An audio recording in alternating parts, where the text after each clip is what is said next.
Does this blue match the black, and how snuggly is this rig? Find out right here, right now.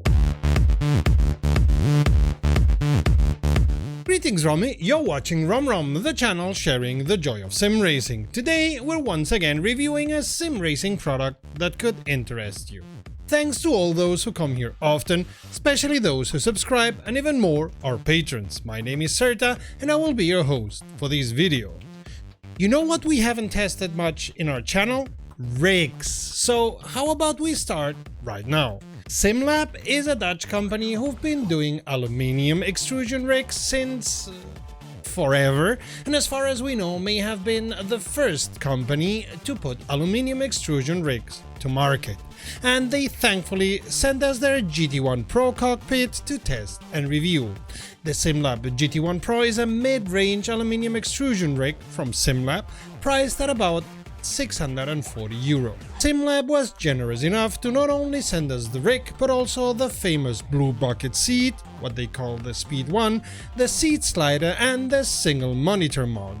There's a triple screen mount too, which all cost extra of course. The rig doesn't come with a seat, as you can put any seat you want on it, and so we come the first point in favor of an aluminium extrusion rig. At the end of the day, you can add most everything to it, which is not something I can say of my faithful R seat, unless I start industrially soldering parts to it, which, rather not my gig. If you like what we're doing and would like us delivering even more, becoming a patron sure helps us finance our expenses and will support further expansion of our possibilities, so give it a thought if you can afford it.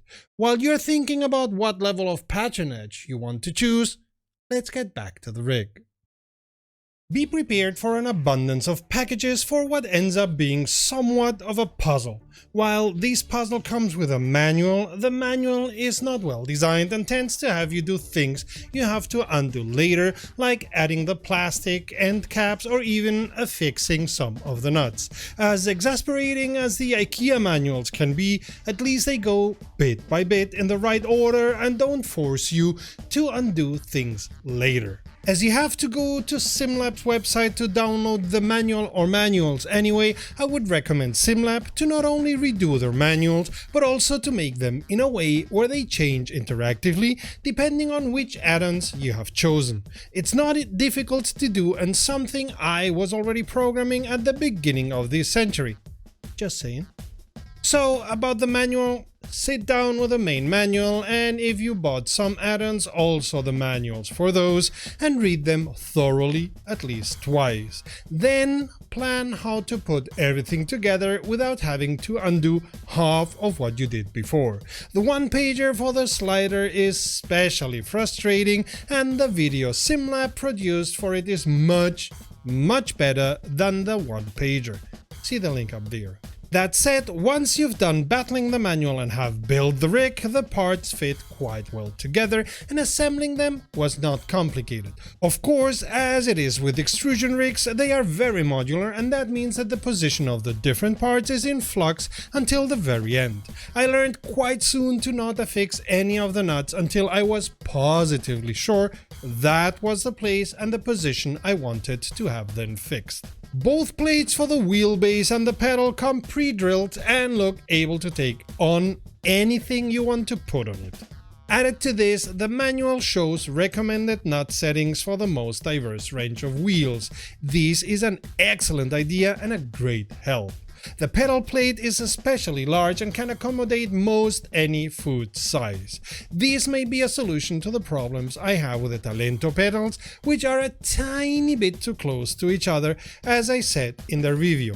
See the link up there. Also, the modularity of an aluminium extrusion rig means you can set up the pedal plate at almost any position you prefer, which is helped by the way SimLab has designed the fixing of the plate. I'd be surprised if there is any GT driving setup you cannot fulfill with those. The 4080 profile pieces look very nice with their anodized black coating. The addition of end caps not only helps in the overall look of the rig, it of course avoids your hurting yourself on the end parts. While I like the monitor mount well enough, I'll end up using an arm like I did on my other rig, so I can move the monitor to the wall and save some space. This has more to do with the amount of space I have on my office rather than with the monitor mount. An arm, while being a bit more expensive than SimLab's solution, gives me more flexibility to place the monitor wherever I like, and in my case, as I don't have the space to put the rig in the middle of the room, I have the added plus that I don't have a third of the strut ranging into the room, which I would have to cut anyway. That said, I like the clever ways SimLab have found to fine-tune the positioning of the monitor, their Vario system. The VESA holes are cutting it quite close though. The seat is tight, especially around the hips, while I personally like it as it's not too tight, just a snuggly kind of tight for me. You may want to check the measurements of the seat against your body measurements to be sure you'll fit in this seat. Check the nearest sim racing shop nearby or test the seat in an expo like Cody did. In any case, SimLab also offers an XXL version of this L seat. It's a fiberglass bucket seat similar to those you find in racing cars. It's well padded, but in my opinion could use some more or better padding in the kidney region. But that may be a me problem, as I have the same issue with the R seat. A nice touch on the seat is a little pocket for your smartphone at the right hand side. I don't think I'll use it too much, but it's a great way to always know where you left your smartphone. Good idea in this day and age. And I personally like this tone of blue. That said, adding the seat and the brackets to the rig sets the overall price to €1,100. On par with similar products from other companies, no surprise here, but I thought you should know. One thing I don't like is having to pay extra for the seat brackets. In my opinion, this is a must-have for a rig, but I suppose the thinking here is that you buy them rather together with the seat than with the rig. And it's only about €30 more. Let's get to the most important part, driving in this rig. Once you've set it up, it's quite stable, although it has some flex, but resisting most forces a DD wheel can exert. The pedal plate is also very good, allowing for different types of pedals thanks to its versatility and resisting the typical pressures you normally exert on the pedals, especially when braking. You can see other sim racers climbing on their SimLab GT Evo rigs to prove how stable the rig is. I will spare you the image of me on top of the GT Pro, but rest assured the GT Pro is as stable as those GT Evo rigs are, and I'm sure you can put any modern wheel and pedal combination on them. I tried the Camos 15, which as the name says packs 15 Nm, and the SimuCube Sport with 17 Nm on the wheelbase and different load cell pedals, and the rig is still in one piece, as am I. Interestingly enough, the system is quite well optimized for weight. I could move it around relatively easy, which is something I can't do as easily with the R seat. Big points to SimLab for that. Getting a stable and strong system that doesn't weigh a ton and a half is good engineering, for sure. We're spoiled for choice nowadays. Among the things to choose in our journey in sim racing is a rig, which allows us to drive better, more concentrated and easier than on our desk. And if in that journey you go for the SimLab GT1 Pro, you can't do anything wrong. The aluminium struts are strong and steady, the pedal and wheel plates well thought out and fitting most anything in the market. I can also recommend going for the seat once you have test sat on it to see if you really fit in it, as it's very comfortable and snuggly. I spent quite a while in it while testing and came out of it relatively fresh, for sure in better shape than off the seat of my R seat.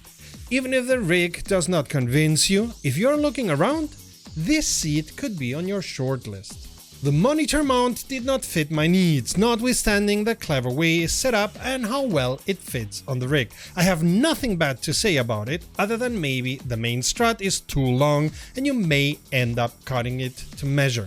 But to better use the limited space of my office, as well as to avoid passing vibrations, especially from the wheelbase to the monitor, I'll use an arm attached to the wall, as I do with my other monitor. All in all, I can recommend the SimLab GT1, especially if SimLab gets somebody to redo their manual from scratch to make the puzzle less puzzling.